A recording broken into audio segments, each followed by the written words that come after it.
Thank you. Thank you very much also for the invitation. It's a real pleasure to be here with you and to have this occasion to listen to you and to share my research. So I will continue in French. I will speak as dry as possible so that everybody can understand. So I first share my screen. Do you all see my screen? Yes, thank you. Voilà, donc la recherche que je vais présenter ici s'inscrit dans un projet mené à l'Université catholique de Louvain, le projet Scholart, auquel participe notamment Hélène Leblanc, ici présente. Et c'est un projet qui vise à explorer la présence de la scolastique à un endroit où on ne s'attendrait pas forcément à la trouver, c'est-à-dire dans la théorie des lettres et la théorie des arts des XVIe et XVIIe siècles. Et dans le cadre de ce projet, je me suis intéressée en particulier aux traités de poétique néo-latin et vernaculaire. Certes, la poésie, terre des muses, est peut-être l'un des lieux où la résistance et la rébellion humaniste contre la tradition scolastique se sont concentrées le plus visiblement, où les humanistes ont trouvé à déployer le plus efficacement un rapport alternatif au langage et à la vérité. C'est même le lieu par excellence où ils ont revendiqué l'efficacité supérieure et le pouvoir humanisant décuplé de l'élégance ornée sur la froide précision, du langage métaphorique et polysémique sur le discours propre et univoque, de l'inspiration et de l'intuition fulgurante sur le raisonnement méthodique et laborieux, de l'exemple fictif et du récit émouvant sur la démonstration imparable et le syllogisme en règle. Et pourtant, dans les courants des XVIe et XVIIe siècles, à l'âge où les deux démarches, la démarche rhétorico-poétique et la démarche logico-philosophique, sont devenues deux étapes successives d'un cursus scolaire et universitaire repensé, en un temps où les cours de poésie, dans la plupart des collèges et écoles latines, sont dispensés par des maîtres qui ont fait entre-temps leurs années de philosophie scolastique à l'université, on constate que la logique, la physique et l'éthique scolastique, comme outils à penser, servent aussi à penser la poésie. C'est particulièrement vrai chez les jésuites. Here I have to change my slide and I don't know how to do.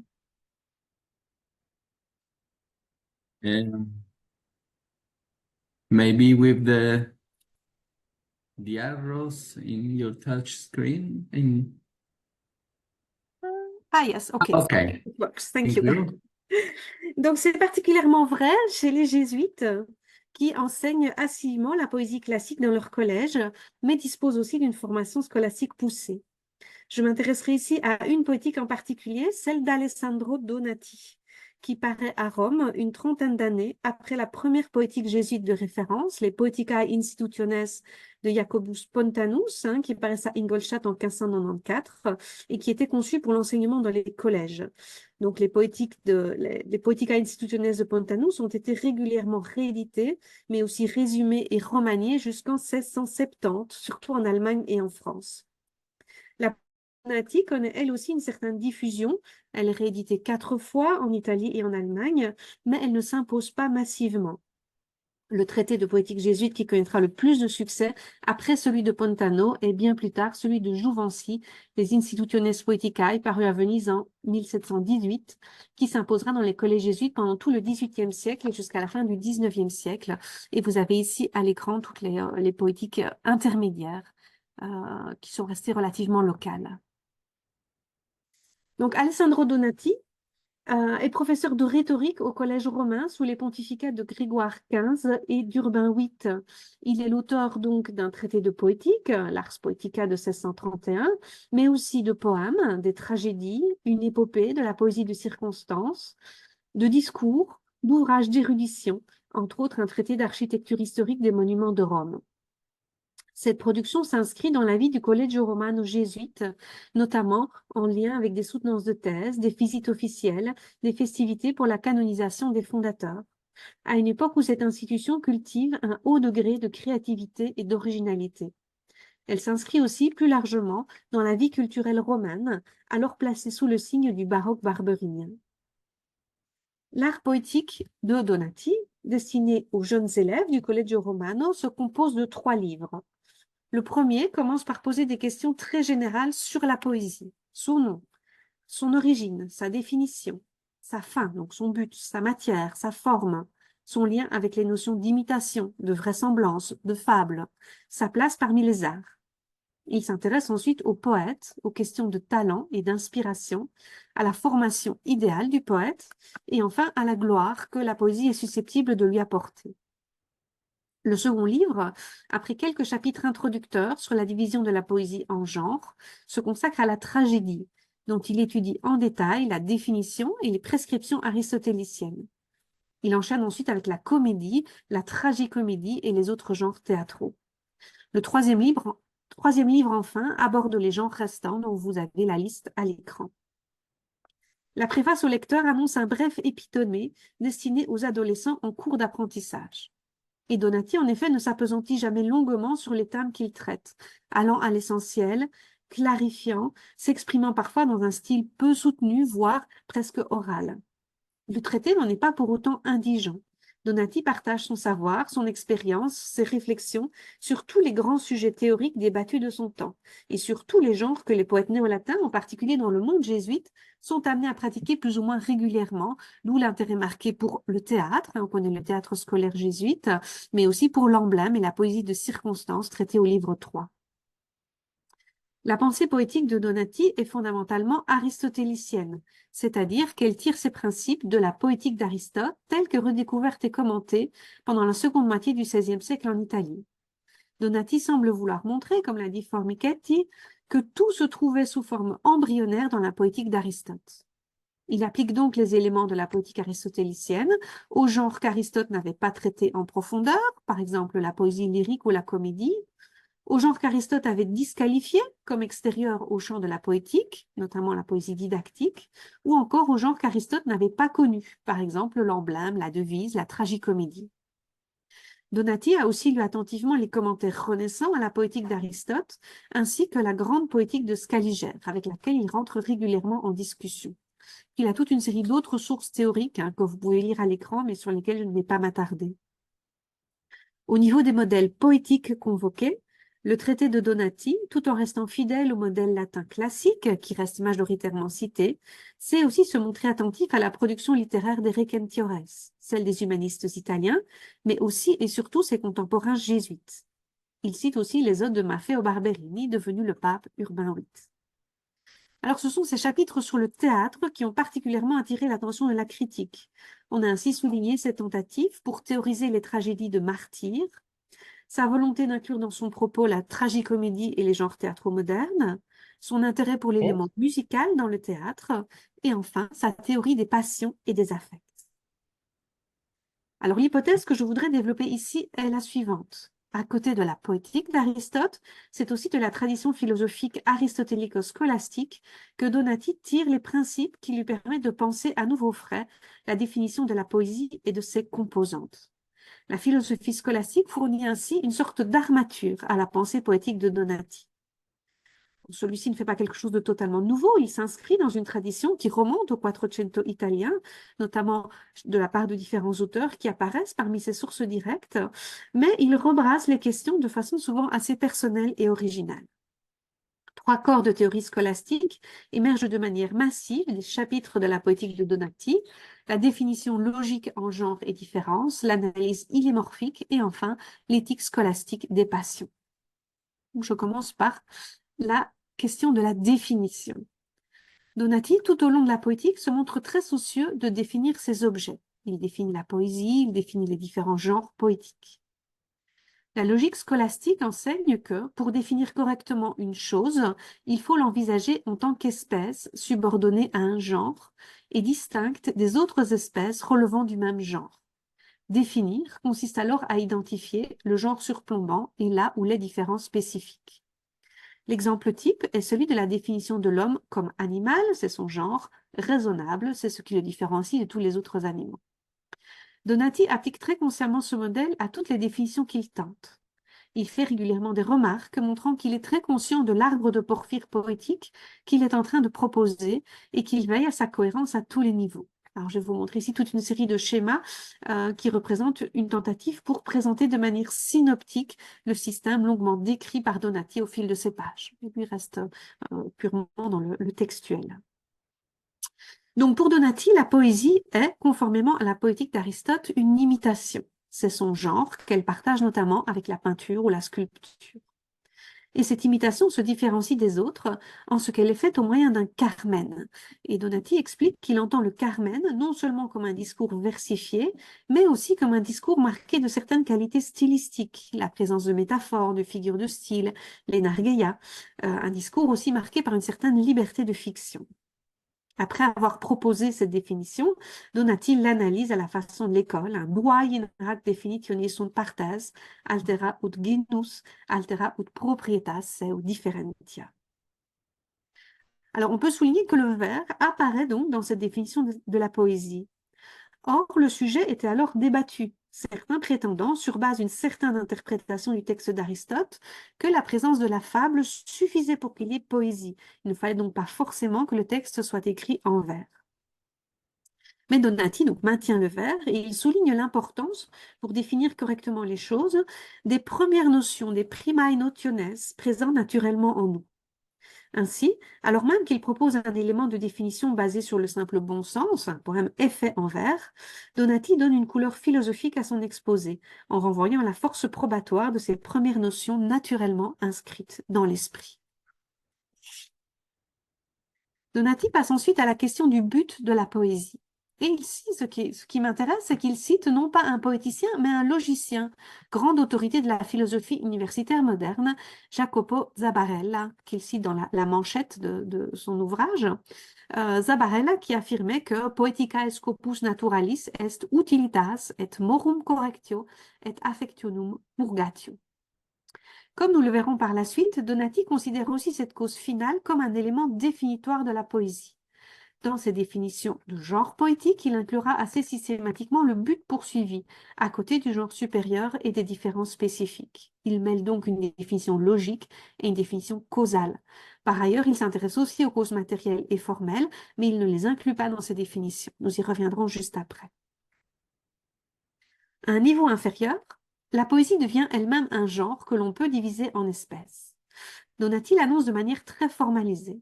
Commune est omnium generum dividi in species. Species cuius libet generis peculiares differentiae partiuntur. Les espèces peuvent le plus souvent être elles-mêmes divisées en sous-espèces et elles passent donc au rang de genre par rapport à des espèces inférieures. Les 4 grandes espèces situées sous la poésie sont, si l'on suit Aristote, l'espèce épique, tragique, comique et dithyrambique ou lyrique. Les différences qui spécifient les 4 espèces sont directement tirées de la poétique d'Aristote. On a d'abord les sujets, les res, et en particulier les personnages. Est-ce que les gens représentent les hommes meilleurs, égaux ou moins bons que dans la réalité? On a le mode énonciatif, le modus. Est-ce que le récit est narratif, mimétique ou mixte? Et enfin, les instruments. Est-ce que le poète se sert de vers avec ou sans danse et musique? Ainsi, par exemple, l'épopée imite des personnes illustres, a un modus narrandi mixte et pas de musique ni de danse. La comédie, par contre, imite des personnes de basse condition sur un mode dramatique avec un autre mêlement de vers, de danse et de musique. Tout ça est chez Aristote. Mais Donati le formalise vraiment avec ce système de genre et différences spécifiques. Quand, plus loin dans son traité, Donati traite l'épopée, la tragédie et la comédie séparément, il veille à en fournir une définition complète et en forme. Et on va y retrouver en général le genre éloigné. La définition commence toujours par imitatio. Ensuite, on a la combinaison des 3 différences aristotéliciennes. Et enfin, on a la fin poursuivie. Il précise par exemple que l'épopée vise à exciter l'amour et le désir de la vertu et que la tragédie vise à modérer les sentiments de pitié et de crainte. Alors, qu'est-ce que ce genre de formalisation permet à Donati de faire dans le contexte des débats littéraires qui agitent son temps?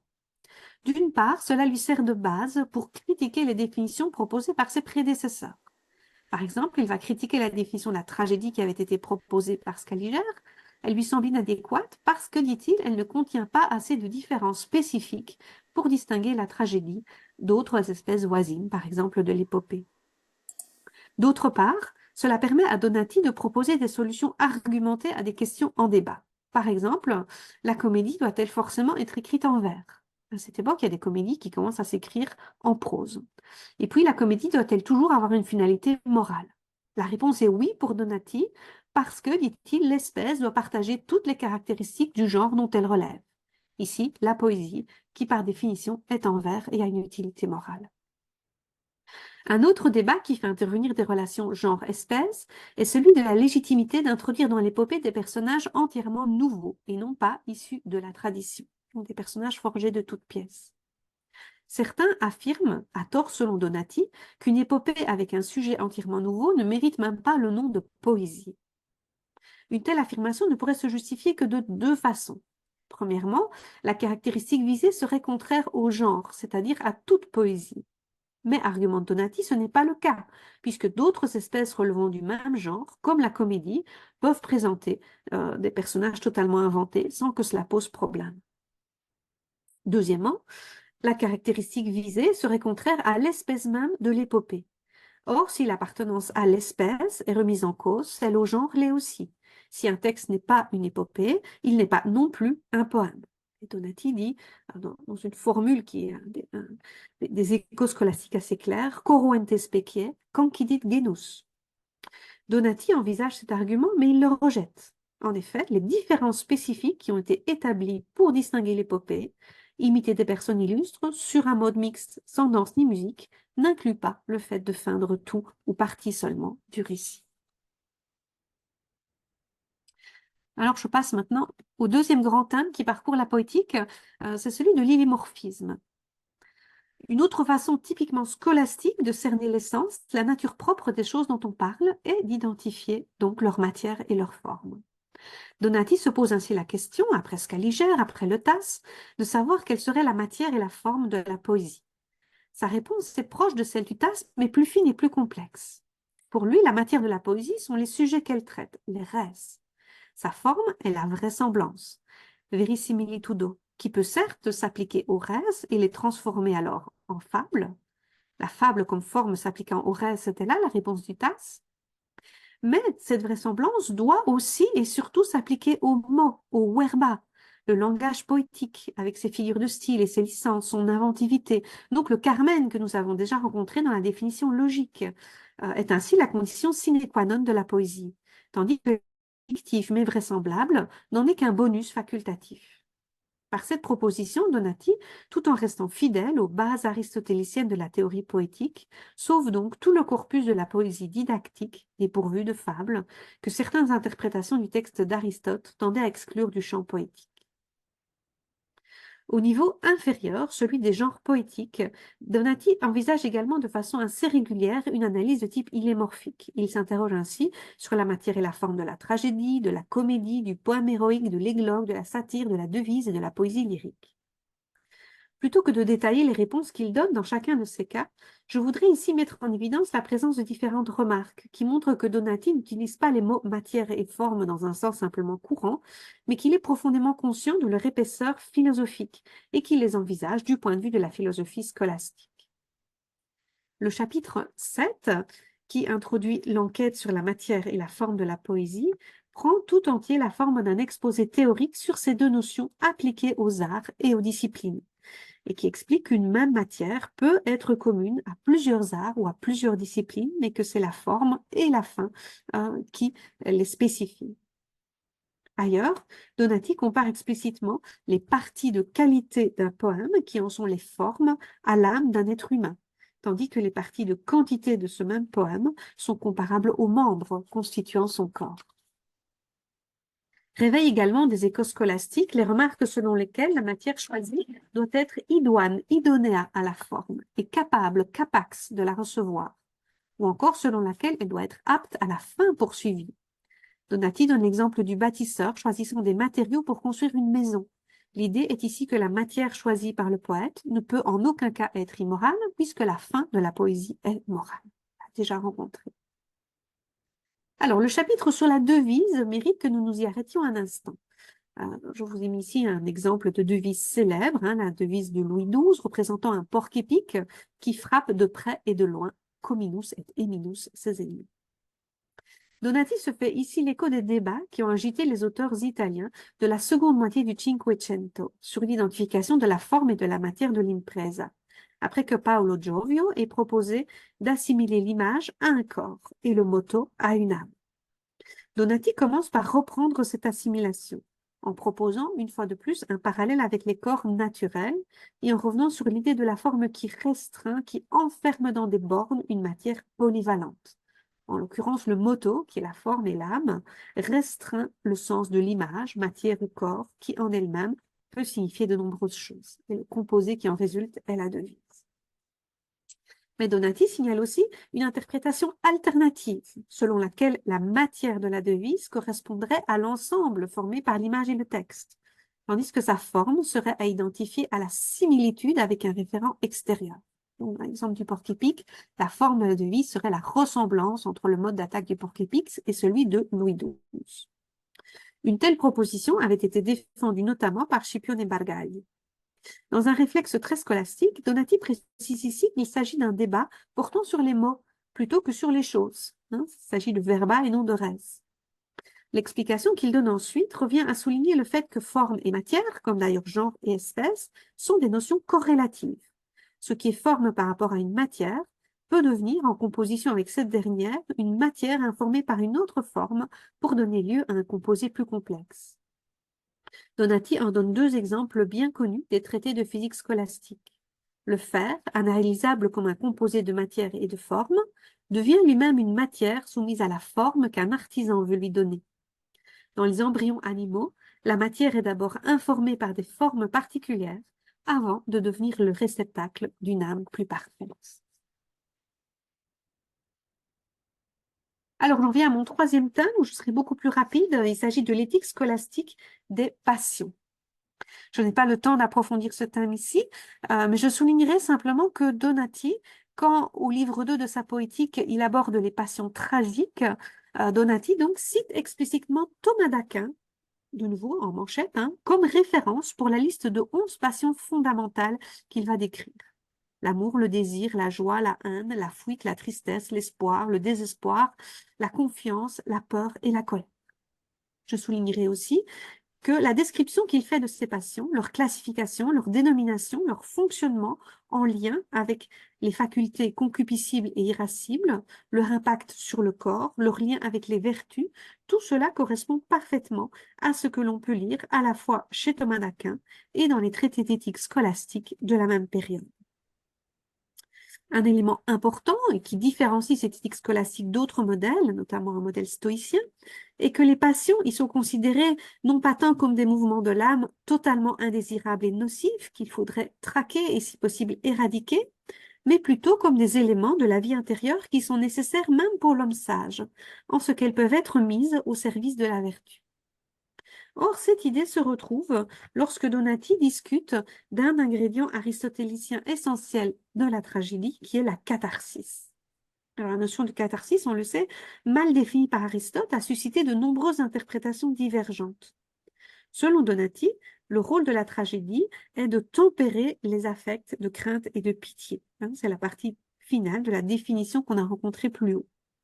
La tragédie nous enseigne, explique Donati, par des exemples de destin effrayants et pitoyables, ce que nous devons craindre pour ne pas devenir nous-mêmes des objets d'effroi et de pitié. Il ne faut donc pas, selon Donati, et c'est là ça ce qui m'intéresse, éradiquer ces deux passions, mais les laisser exister en les mettant au service du bien. Donc Donati compare avec le médecin qui soigne le corps, qui ne va pas tuer le corps, mais qui va soigner la maladie. Alors, vice, vertu et mœurs sont également l'objet de remarques ponctuelles, dont les affinités avec l'éthique scolastique demandent à être creusées. Et d'autres pistes encore pourraient être explorées au fil des pages de la poétique de Donati. L'auteur est visiblement familier de l'art du raisonnement, du syllogisme, de l'analyse logique des assertions, des règles de la déduction et de l'induction. Il a aussi une conception du fonctionnement de l'esprit humain conforme à celle de la scolastique, s'agissant par exemple de l'inspiration poétique. Il décrit le rôle de l'âme sensitive soumise aux humeurs, siège de la fantasia, qui est également reliée à la faculté intellective. Alors, je laisse tout cela de côté et j'en viens à mes conclusions. La densité des éléments scolastiques est remarquable dans un manuel de poétique adressé et adapté aux incipientes, qui se veut maniable et relativement synthétique. Donati écrit pour la jeunesse des collèges, un public dont une bonne partie poursuivra sans doute son cursus par des études de philosophie. Les touches de scolastique qu'il délivre ici et là n'ont aucune valeur propédeutique et semblent s'inscrire dans une perspective de décloisonnement des savoirs. Donati donne à ses jeunes lecteurs un avant-goût de la philosophie scolastique et leur montre d'avance que cet outil peut aussi s'appliquer aux disciplines libérales qui font l'objet des humanités. Mais la scolastique, sa logique, sa physique morphique, son éthique, est aussi, nous l'avons vu pour le jésuite, un véritable outil de pensée qui lui permet de proposer des solutions souvent originales, en tout cas toujours rationnellement cohérentes, à un certain nombre de débats qui, depuis presque un siècle, agitaient les milieux littéraires et qui émanaient de manière plus ou moins directe de la redécouverte de la poétique d'Aristote. La nécessité du vers pour la poésie, la légitimité de la poésie dépourvue de fables, le recours à des sujets des personnages extérieurs à la tradition mythologico-historique, l'interprétation de la catharsis, la nature et la définition des genres omis par Aristote ou inventés après lui. Qu'il s'agisse de définir logiquement et illimorphiquement la poésie et ses genres, de déterminer leur finalité, ou encore de théoriser l'expression poétique des passions, la scolastique constitue un soubassement qui affleure régulièrement dans le vocabulaire utilisé comme dans les concepts mobilisés. Le cas des poétiques illustre ainsi de façon exemplaire comment la pensée jésuite tente une synthèse ambitieuse entre deux héritages qu'elle refuse d'opposer, celui de la scolastique et celui de l'humanisme. Je vous remercie pour votre attention.